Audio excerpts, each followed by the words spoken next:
Hi everyone, I hope you're doing well.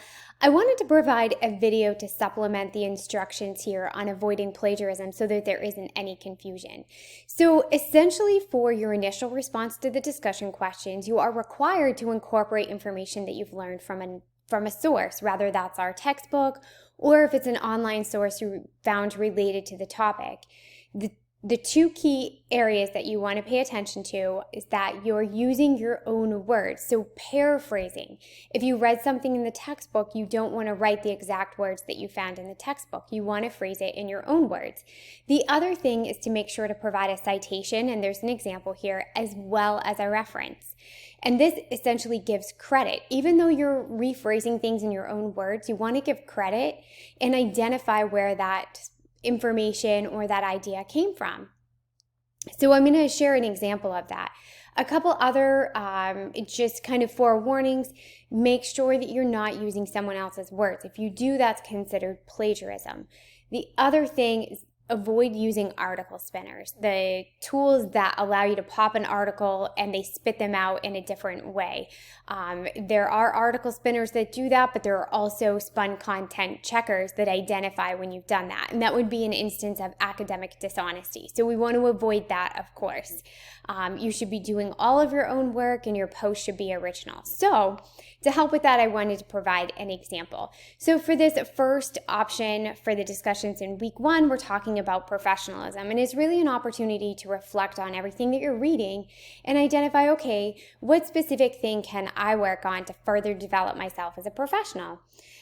So even if you're already in a good spot, you think you already have a lot of great professional characteristics, that's fantastic. But the idea is to identify something that we can do even better so that we're constantly improving. So I've pulled up this section of the e-version of your textbook, and this is just section 1.4. So what I did was I scrolled through and found a couple of examples. I think I missed it.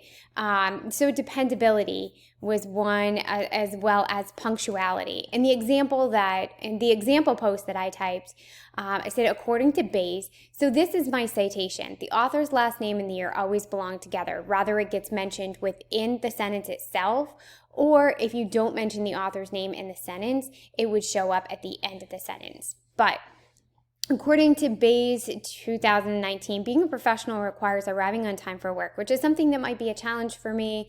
And then, so I've cited that this information came from the textbook, and then this information is all my own response to that, my own reflection. So I didn't need to provide a citation for any of that. And then the next thing has to do with professional image. I know that I'll need to make sure to iron my uniform and take the time to do something appropriate with my hair, as opposed to just going in with wet hair. And then I cite here, I also read that makeup should be moderate.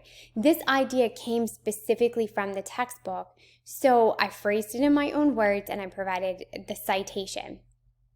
And then this part was just my own reflection on that. And then, of course, I provided a reference. And that information is provided out here. You do have that sample citation, and you can copy and paste the reference. So I hope that this is helpful. Certainly, if you have any questions about the discussions, following these instructions about avoiding plagiarism, definitely feel free to reach out to me. I'm happy to help. I want to make sure everyone gets started on the right foot. Thanks so much, everyone, and I hope you have a great first week of class.